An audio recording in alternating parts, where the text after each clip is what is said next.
An Afghan national, brought here during the chaotic 2021 withdrawal, just ambushed two National Guardsmen in the heart of Washington, D.C. This wasn't a random tragedy. It was a mathematical inevitability of a broken vetting system that the media tried to hide. The assailant was armed, prepared, and targeted the very uniform that represents our nation. Today, based on the initial law enforcement bulletins and the timeline of this policy failure, I will break down why Donald Trump is calling this a defining moment for our national security. According to the initial law enforcement bulletins, the assailant who ambushed and critically wounded two American National Guardsmen was an Afghan national, a man brought to this country during the chaotic, disastrous withdrawal from Kabul in August of 2021. The optics are chilling, aren't they? The very heart of the nation's capital, a scene of violence not against just anyone, but against the uniformed men and women tasked with protecting it. Flashing lights painting the stone buildings, the sounds of sirens echoing where tourists should be walking. This wasn't supposed to happen, and it leads us to the central, unavoidable question of our time. Was this horrific attack merely a tragic, isolated incident of violence, or was it the entirely predictable, mathematically inevitable consequence of a catastrophic policy failure, a failure that one man not only warned us about, but is now moving decisively to confront? Let's be perfectly clear about what happened on the ground, before the spin began, before the narrative managers tried to muddy the waters. Two National Guard members were on a routine patrol in Washington. They were not in a war zone in some distant land. They were here, at home, providing security in the nation's capital.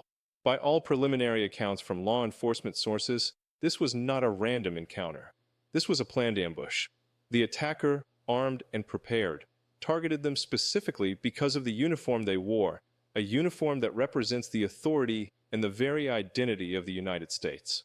Both guardsmen were critically wounded, their lives changed forever in an instant, not by a common criminal, but by someone our own government imported and released into our society. Now, the initial reaction from the mainstream press was as predictable as it was revealing. The headlines screamed about gun violence or an attack on soldiers. While technically true, that framing is a deliberate act of misdirection. It's like describing a house fire by only talking about the temperature of the flames while ignoring the arsonist who poured the gasoline. The real story, the one that matters, is not just what happened, but who did it, and more importantly, how he got here. This is the detail the establishment hoped you would miss, the central fact they sought to bury under a mountain of platitudes and calls for unity. And of course, in a truly breathtaking display of political jiu-jitsu, some media outlets almost immediately began to float a different theory. They suggested, with a straight face, that the attack might somehow be linked to Donald Trump's recent decision to deploy these very guardsmen. The implication was insidious, that Trump's decisive action to secure the Capitol somehow created a hostile environment, that his presence was the provocation. Can you imagine the sheer audacity of that logic? It's a desperate attempt to deflect blame from the real source of the problem. It is the classic abuser's tactic, blaming the victim for the consequences of their own reckless behavior. They failed to secure the country. They imported the danger. The danger manifested exactly as predicted, and now they point the finger at the man who is trying to clean up their mess. This wasn't a reaction to a recent troop deployment. This was the result of a long, slow-burning fuse that was lit thousands of miles away, 3 years ago, during one of the most shameful episodes in modern American foreign policy. To understand how we got here, you have to go back to the chaos of the Kabul airlift. To truly grasp the magnitude of the failure that led to this attack, we have to rewind the clock to August of 2021. For those of you who remember a time when the process of immigration was, at the very least, guided by the principle of national security, the scenes from Hamid Karzai International Airport must have seemed like something from a dystopian film. It was a complete and total unraveling. The administration, caught flat-footed by the speed of the Taliban's advance, initiated a panicked, disorganized evacuation. The stated goal was to rescue American citizens and our Afghan allies, primarily those who qualified for special immigrant visas, or SIVs, for their years of service alongside our troops. But what unfolded was something else entirely. In the chaos, the established, multi-year vetting process for SIVs was effectively abandoned. Instead, The administration leaned heavily on something called humanitarian parole, a discretionary tool meant for rare, emergency cases. Suddenly, it became the primary mechanism for flying tens of thousands of unvetted individuals out of the country. Let's walk through the timeline, because it reveals the anatomy of this disaster. The first beat was that chaotic period in August 2021. Pentagon estimates from that time confirm that over 120,000 people were airlifted out. The solemn promise made to the American people from the podium, was that these individuals would undergo rigorous, multi-layered vetting at so-called lily pad sites in third countries or upon their arrival in the United States. The implication was that the security checks were simply being deferred, not abandoned. But on the ground, intelligence officials were already sounding the alarm.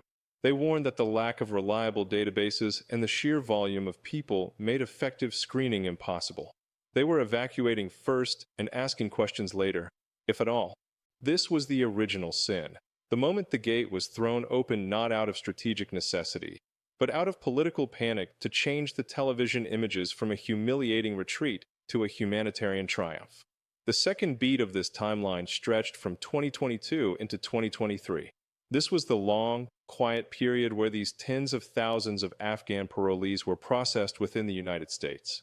Many were housed on military bases before being dispersed across the country by a network of non-governmental organizations, or NGOs, funded by billions of your tax dollars.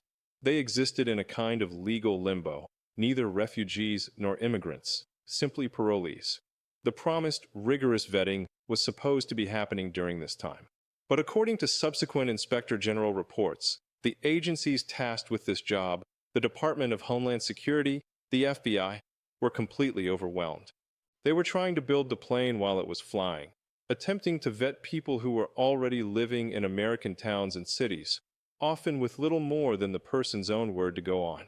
How do you properly screen someone from a country with no functioning government, no reliable records, and where documentation can be easily forged or bought? The honest answer is, you can't, not with any degree of certainty. And that brings us to the final, fatal beat in this timeline, which occurred earlier this year. The shooter, the man who would later ambush 2 American soldiers, was officially granted asylum. This is the crucial point. Asylum is not parole. It is a formal legal status that signifies the United States government has reviewed a case and determined not only that the individual has a credible fear of persecution, but also that they pose no danger to our country. This was the final stamp of approval. The system, in its supposed wisdom, looked at this individual and declared him safe. The vetting process, which began in chaos and was executed under impossible circumstances, was officially deemed a success. What this week's attack proves is that the process was not a success. It was a lie. It was a bureaucratic pencil-whipping exercise designed to clear cases and create the illusion of order. The system did not fail in this one instance. Rather, this one instance has exposed the failure of the entire system. Now, you have to ask yourself, why would they do this? Why would any government consciously choose to subordinate national security to the logistical imperative of moving bodies? To understand that, you have to understand the mindset of the out-of-touch elite, the permanent political class that inhabits Washington. Their decisions are not driven by the same concerns that animate the lives of ordinary Americans, like the safety of their communities. Instead, they operate within a closed loop of ideological priorities and public relations calculations. The primary motive behind the mass use of humanitarian parole was optics.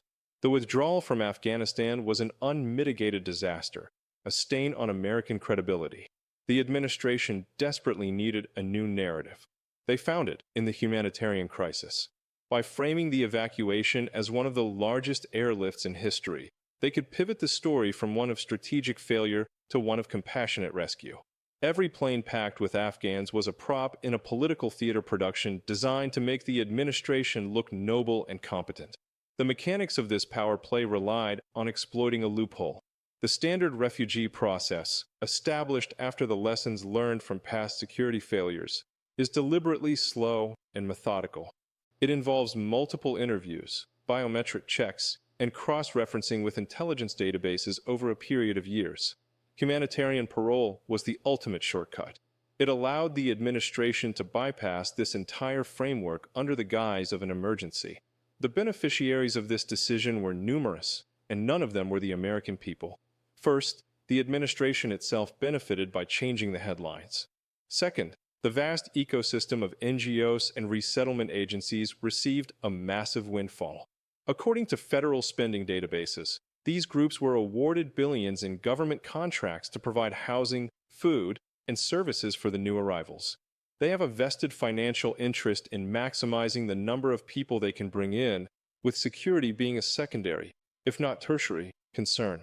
And third, the broader foreign policy establishment, the so-called blob, benefited because it perpetuated the myth of successful nation-building, a narrative that had just spectacularly collapsed. So why did this attack happen now? Because a lie can only be sustained for so long. The decision made in the backrooms of the White House and the State Department in 2021 was like planting a field of landmines and then forgetting where you buried them. You might go a year, or 2, or 3 without an incident. You might even start to convince yourself that the mines were never really dangerous to begin with. But eventually, inevitably, someone is going to take a wrong step. The granting of asylum to the shooter was the final, formal declaration that the area was safe. It was the system certifying its own diligence. The attack is the explosion that proves the certification was worthless. It happened now because the long, slow fuse of bureaucratic negligence and ideological arrogance, a fuse lit in the panic of Kabul, finally reached the powder keg here at home. The consequences of that rushed, politically motivated decision were never erased. They were merely deferred. And the bill has just come due. This is where the story pivots. In the face of this catastrophic failure, the predictable response from any normal political leader would be a series of carefully worded statements. They would offer thoughts and prayers. They would promise a full investigation. They would talk about unity and healing, all while their aides worked frantically behind the scenes to contain the political damage and ensure no one in a position of power was held accountable. But that is not what happened. Because Donald Trump is not a normal political leader, his response was the escalation that shattered the establishment's preferred narrative. He did not equivocate. He did not mince words. He immediately issued a statement calling the attack exactly what it was, an act of terror on American soil, facilitated by a broken and incompetent immigration system. By using the word terror, he instantly reframed the entire event. This was no longer a simple crime story for the local news. It was a national security crisis. He named the cause directly, stating it was the result of broken, failed vetting. He didn't just diagnose the problem, he assigned responsibility. But then he went further. He didn't just talk. He acted, or at least, he laid out the actions of a true commander-in-chief. He announced that he had ordered a complete and total review of every single Afghan national admitted to the country under the emergency parole program. This was a masterstroke of political jiu-jitsu. He was no longer just commenting on a crisis. He was taking ownership of the solution. He was signaling to the American people that while the current administration had failed in its most basic duty, he would not. He was stepping into the vacuum of leadership they had created. And then came the second action, the one that sent shockwaves through the Washington establishment. He ordered the deployment of 500 additional troops to secure the capital. This was both a practical security measure and a powerful symbolic act. It sent a clear message. Our nation's capital is under threat not from a foreign army, but from the consequences of our own government's policies, and he was the only one willing to treat that threat with the seriousness it deserved. The defining visual of this crisis is now no longer just the crime scene tape from the ambush. It is the image of those new convoys of military vehicles, of more armed and uniformed National Guardsmen taking up positions on the streets of Washington, D.C. This visual is profoundly important because it tells a story that cuts through all the media spin. It shows a capital city that is becoming a fortress, but it's a fortress being built not to repel a foreign invasion, but to protect itself from a danger it willingly imported. The civic impact of this is impossible to overstate.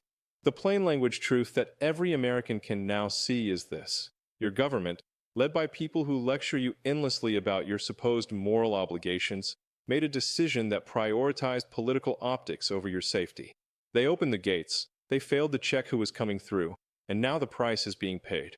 And that price is not being paid by the policymakers in their secure, gated communities. It's not being paid by the NGO executives or the cable news anchors.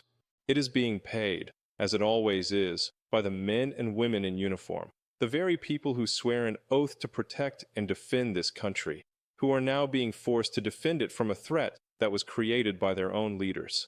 To understand the clash that is now unfolding, you have to look at the fundamentally different logic driving the two sides. Let's start with the protagonist, with Donald Trump. His logic is simple, direct, and resonates with the common sense of the American people. From his perspective, an attack on American soil by a foreign national who was granted entry and asylum by the state is not just a crime. It is a fundamental betrayal. It represents a failure of the state in its most primal, essential function, to protect its own citizens. Therefore, his response is not aimed at the individual criminal alone, but at the system that enabled him. Ordering a review of all parolees is an attempt to correct the systemic failure. Deploying more troops is a direct response to the heightened threat environment that the system created. It is the logic of a man who sees a hole in the fence and, instead of just chasing the wolf that got in, immediately sets about repairing the fence and looking for other holes. It is pragmatic, decisive, and directly addresses the root cause of the problem. Now, contrast that with the logic of the antagonist, the political and media establishment. Their logic is, by necessity, convoluted, defensive, and circular. They cannot, under any circumstances, admit that the vetting process was a catastrophic failure. To do so would be to admit that their entire worldview, a worldview that prizes open borders, humanitarianism above security, and a post-nationalist ideal, is dangerously flawed. It would be an admission of incompetence and ideological bankruptcy. So, they must deflect. They are forced into a series of absurd arguments. First, they try to isolate the event, to call it a lone wolf attack, as if the attacker's ideology and origins are irrelevant. Second, when that fails, they pivot to blaming the response. Trump's rhetoric is inflammatory. The presence of the National Guard is provocative. In their inverted reality, the fire alarm is more dangerous than the fire. This is the logic of self-preservation. They are not trying to solve the problem. They are trying to escape the blame for having created it. And in this dynamic, we are beginning to see the first cracks in the establishment's wall of denial. The canaries in the coal mine are starting to chirp. According to some quiet, off-the-record briefings, even some moderate Democrats and career national security officials are now privately expressing grave concerns about the Afghan parolee program. They won't say it on television, of course. They won't risk their careers by publicly contradicting the party line. But the whispers are there. They know the vetting was a sham. They know there are thousands more individuals in the country about whom we know dangerously little. These are the moderate defectors, the ones who know the emperor has no clothes but are, for now, too afraid to say it out loud. This brings us to the core risk calculation for both sides. The risk for Trump is that he is perceived as being authoritarian, of militarizing the capital, of fear-mongering. But he is betting, and likely correctly, that for the vast majority of Americans, the fear of another attack far outweighs the fear of a strong response. The risk for the establishment is far greater. Their entire credibility is on the line. If their narrative of safe and orderly vetting is proven to be a lie, which it just has been, and if, heaven forbid, another such attack occurs, their political project could collapse entirely. They are gambling with American lives to save their own political skins. What is crucial for us to understand is that this attack in Washington, D.C. is not an isolated event. It is a symptom of a much deeper and more profound disease. It represents a fundamental, systemic conflict over the very purpose of a nation-state. This is not just about one shooter or one failed vetting program. It is about a paradigm shift in the thinking of our ruling class. For most of American history, it was an unquestioned premise that the primary, non-negotiable duty of the federal government was to provide for the common defense. This meant protecting the nation's borders, controlling who comes into the country, and putting the safety and well-being of its own citizens above all other concerns. That premise is no longer shared by those in power. They have replaced it with a different paradigm, a globalist ideology that sees the nation-state not as a protector of a specific people, but as a service provider to humanity at large. This ideological shift explains the seemingly inexplicable. It explains why the southern border has been effectively erased, allowing millions of unvetted individuals from around the world to pour in. It explains why a chaotic, insecure evacuation from Afghanistan was prioritized over a deliberate, secure one. The trend is the deliberate erosion of sovereignty. The open border and the poorly vetted parole program are not two separate policy failures. They are two fronts in the same ideological war.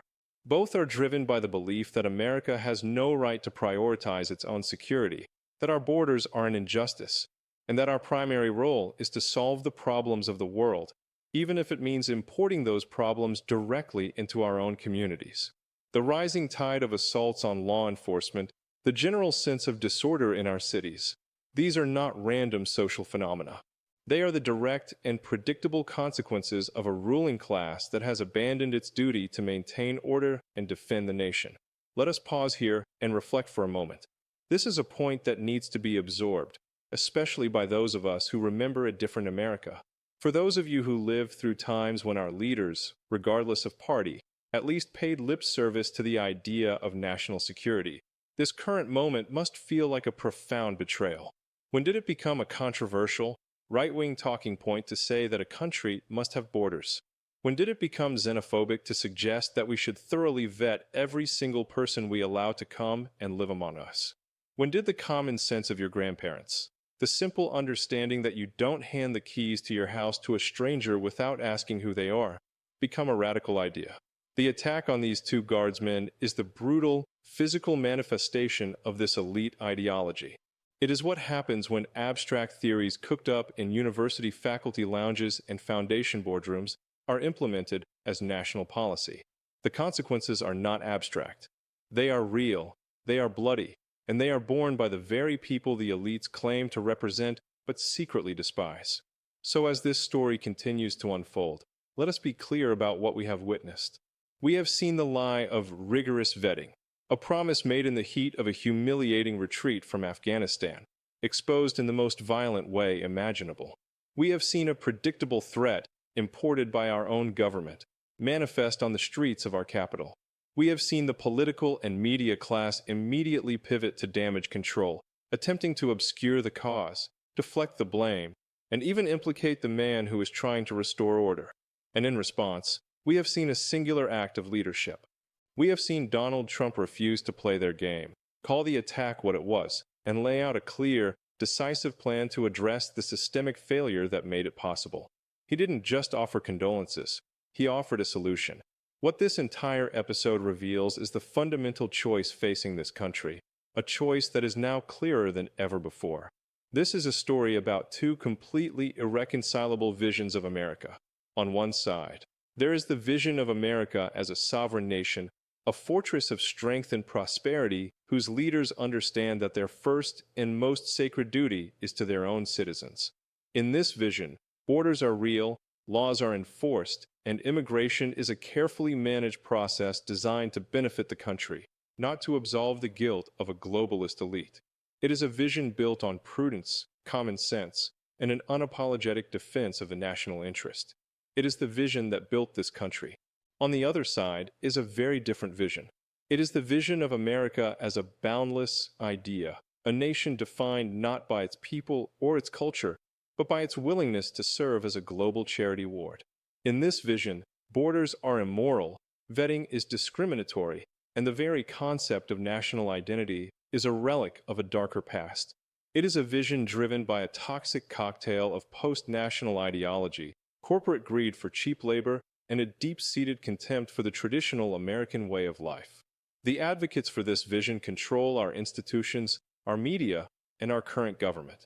And the attack on our National Guardsmen is the harvest of the poisonous seeds they have been planting for decades. It is the logical endpoint of their ideology. As we look forward, two potential scenarios emerge from this crisis. The first, and more hopeful, scenario is that the review Donald Trump has ordered proceeds with transparency and rigor. It will likely uncover, as many suspect, that the shooter was not an anomaly. It will find that there are potentially hundreds, if not thousands, of other individuals admitted under the parole program with questionable backgrounds, broken security files, and potential ties to extremist groups. This revelation would be a stunning vindication of Trump's decisive action, and it could force a long overdue, top-to-bottom overhaul of our entire immigration and asylum system, pulling it back from the brink of ideological capture. The second, more cynical and perhaps more likely scenario is that the establishment will do everything in its power to stonewall that review. They will use bureaucratic inertia, claims of privacy, and national security classifications to bury the findings. They will leak cherry-picked data to their allies in the media to suggest the problem is overblown. They will wait, and they will hope that the news cycle moves on, that the American people forget, and that they can return to the business of managed decline as usual. They will choose to leave the other landmines in the field, praying that none of them go off before the next election, setting the stage for the next inevitable and entirely preventable tragedy. What this means is that the story is not over. The fight for the soul of this country, for the very definition of what it means to be a nation, is happening right now, on our streets, in our capital, and in the response to this horrific event. The lines have been drawn. On one side, a leader who believes America's safety is paramount. On the other, an establishment that sees that safety as an obstacle to their ideological project. And so I leave you with this one, final, open question to consider. How many more of our brave protectors, how many more innocent Americans, have to be sacrificed on the altar of this broken, globalist ideology before we, as a people, finally stand up and admit that the leaders who open the gates are the ones who are ultimately responsible for the wolves that came through?